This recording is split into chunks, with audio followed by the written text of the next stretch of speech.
क्या बीजेपी को हल्के में लेना हेमंत सोरेन को पड़ेगा भारी?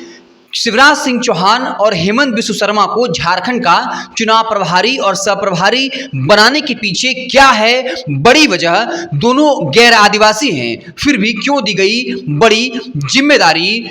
आखिर क्या है भाजपा की सॉलिड रणनीति जिस पर काम कर रही है पूरी मजबूती से, और ये महागठबंधन के लिए हो सकता है खतरनाक साबित? इन तमाम सवालों के इर्द गिर्द आज हमारा विश्लेषण होगा। पहला सवाल, क्या हेमंत सोरेन क्या बीजेपी को हल्का लेना हेमंत सोरेन को पड़ेगा भारी?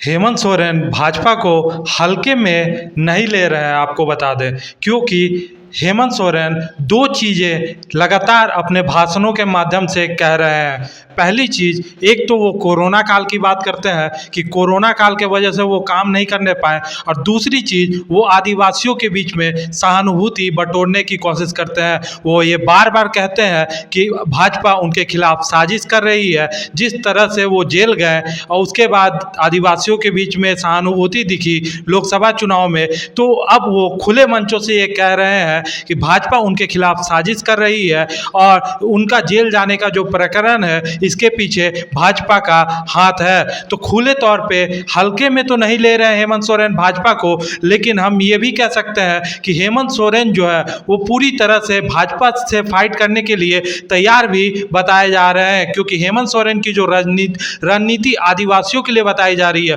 वो ये बताई जा रही है कि आदिवासियों के बीच में अपने लिए सहानुभूति की लहर पैदा करना, और जो काम नहीं हुए हैं उसके लिए कोरोना काल का एक बड़ा बहाना देना। क्योंकि हेमंत सोरेन लगातार मंचों से कोरोना काल की बात जरूर करते हैं जब भी वो भाषण देते हैं कि कोरोना काल आ गया था, इस वजह से वो उस कदर काम नहीं करने पाए। और दूसरी बात वो ये जरूर कहते हैं कि भाजपा उनके खिलाफ षड्यंत्र करती है, साजिश करती है, और यही वो वजह है जिस वजह से वो जेल गए। उसके बाद अब हेमंत सोरेन जब जनता के बीच में जाएंगे, आदिवासियों के बीच में जाएंगे, तो ये भी कहेंगे जिस तरह से हाईकोर्ट का टिप्पणी आया तो वो उस टिप्पणी को भी जनता के बीच में रखने का काम करेंगे। साथ ही साथ कॉर्पोरेट कल्चर की भी बात हेमंत सोरेन लगातार अपने भाषणों में करते हैं। जब भी वो आदिवासियों के बीच में जाते हैं या फिर झारखंड की जनता के बीच में जाते हैं, वो ये कहते हैं कि अगर भाजपा सरकार में आ गई तो कॉर्पोरेट कल्चर लागू करेगी, भाजपा सरकार में आ गई तो आदिवासियों की जमीनें छीन जाएगी,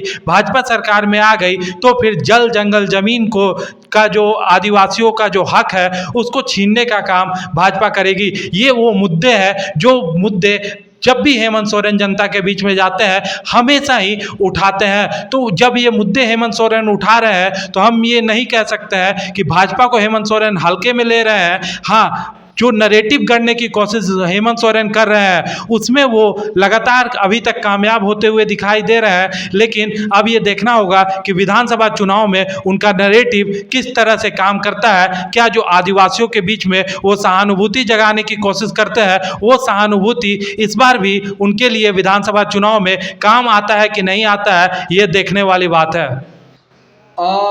स्वाभाविक तौर पे अगर ये कहा जाए तो जो भी राजनीतिक विश्लेषक हैं या महागठबंधन के अंदर जो तमाम नेता हैं वो इस बात को लगभग मानकर चल रहे हैं कि भाजपा को लेकर आदिवासी समाज में गुस्सा है, और इस बार भी जो रिजर्व 28 सीट है वहाँ पर इंडिया गुट जो है वो जीतेगी।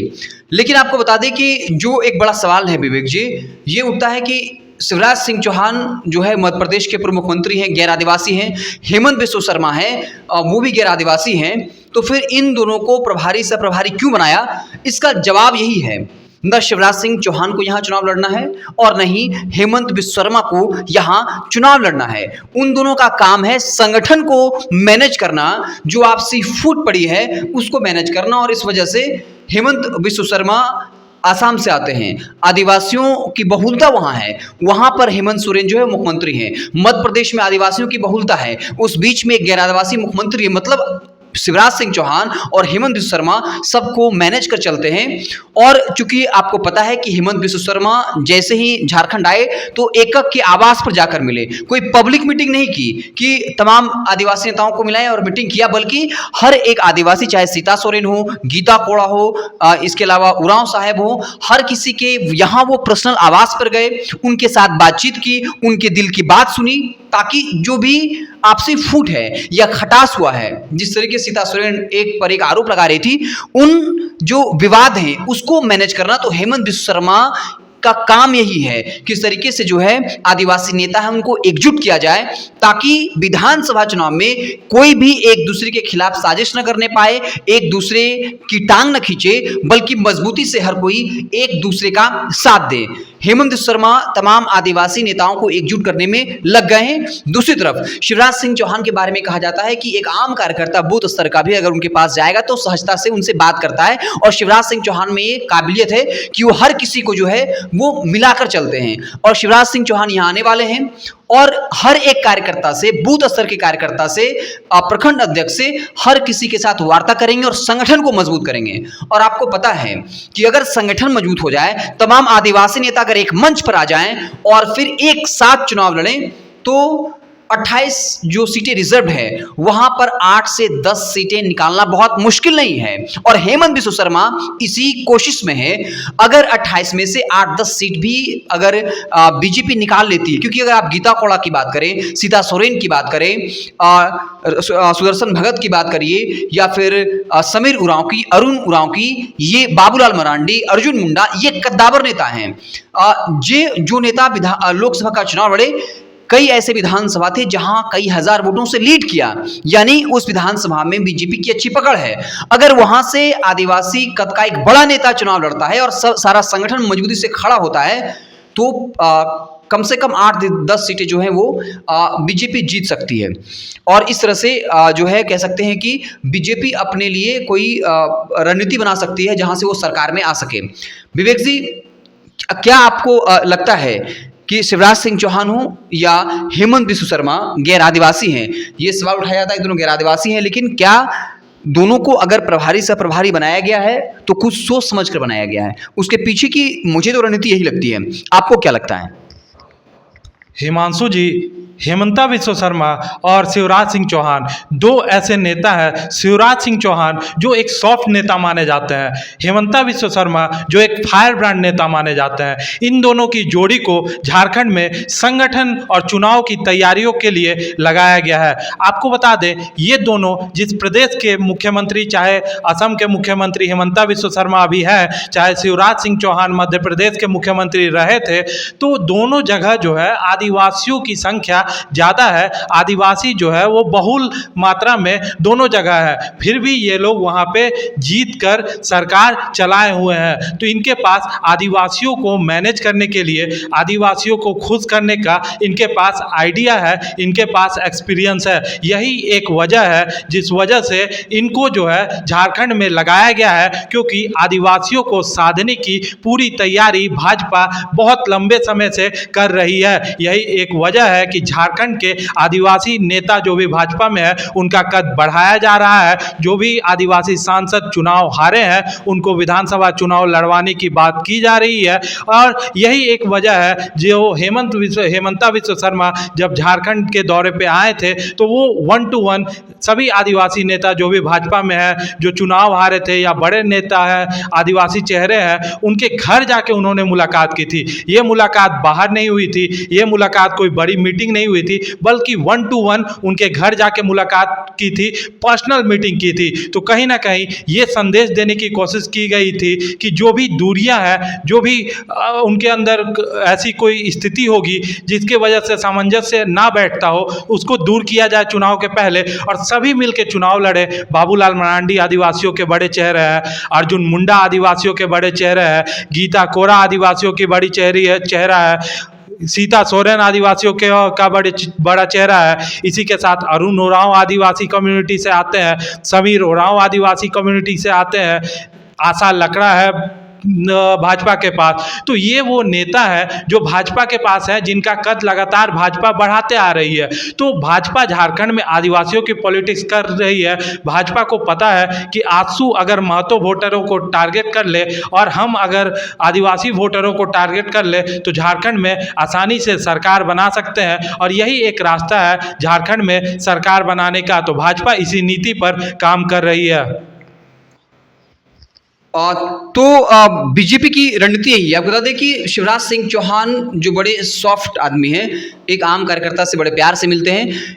आपको पता होगा कि भाजपा की रणनीति साफ है, बांग्लादेशी घुसपैठ को मसला बनाया जाए, एक बड़ा मुद्दा बनाया जाए। आप देख रहे होंगे भाजपा के बड़े बड़े नेता हर जगह जो है वो घुसपैठ की बात कर रहे हैं। जब भी ये सवाल पूछा जाता है हेमंत सोरेन की गिरफ्तारी पर, उनके जेल जाने पर, तो अब बीजेपी का कोई बड़ा नेता इस पर बात नहीं कर रहा है। वो समझ चुके हैं कि अगर हेमंत सोरेन पर करप्शन का आरोप लगाते हैं तो ये बातें हमारे लिए बैकफायर कर जाएंगी।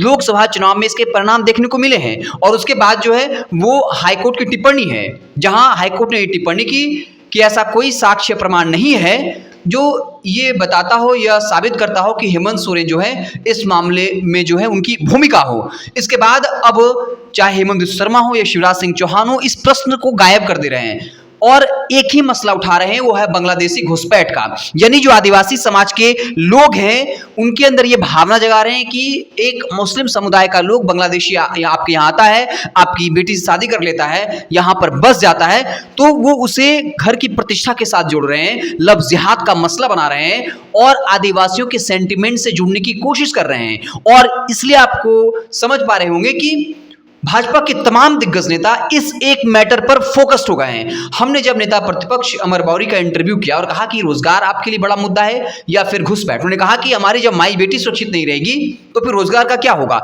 इसका मतलब साफ है कि भाजपा की रणनीति बांग्लादेशी घुसपैठ को एक बड़ा मुद्दा बनाने की है और इसके जरिए आदिवासी वोट बैंक को अपने पाले में करने की है, उनके सेंटिमेंट को टच करने की है। तो अगर बीजेपी से एक बड़ा मुद्दा बना देती है, अगर वो तमाम आदिवासी जो दिग्गज नेता हैं उनको एक प्लेटफॉर्म पर लेके आते हैं और हर कोई मजबूती से एक दूसरे का साथ देता है, शिवराज सिंह चौहान अगर संगठन पर पूरी मजबूती से काम करते हैं और एक रणनीति के तहत बांग्लादेशी घुसपैठ को मुद्दा बनाया जाता है और 8 से 10 सीटें भी 28 सीटों में भाजपा जीत जाती है। इसके अलावा आपको पता है कि कांग्रेस जिन सीटों पर चुनाव जीती है वहां पर भाजपा समान सीटों पर कड़ी टक्कर दे सकती है, क्योंकि पिछली बार भले ही कांग्रेस का परफॉर्मेंस बढ़िया रहा हो, लेकिन ये जरूरी नहीं इस बार भी परफॉर्मेंस बढ़िया हो, क्योंकि सरकार 5 साल चली है, एंटी इनकम्बेंसी भी होगी। कांग्रेस के साथ ऐसी कोई परिस्थिति नहीं है कि उसे आदिवासियों का जो है वो सहानुभूति या किसी और का सहानुभूति मिलने वाला है।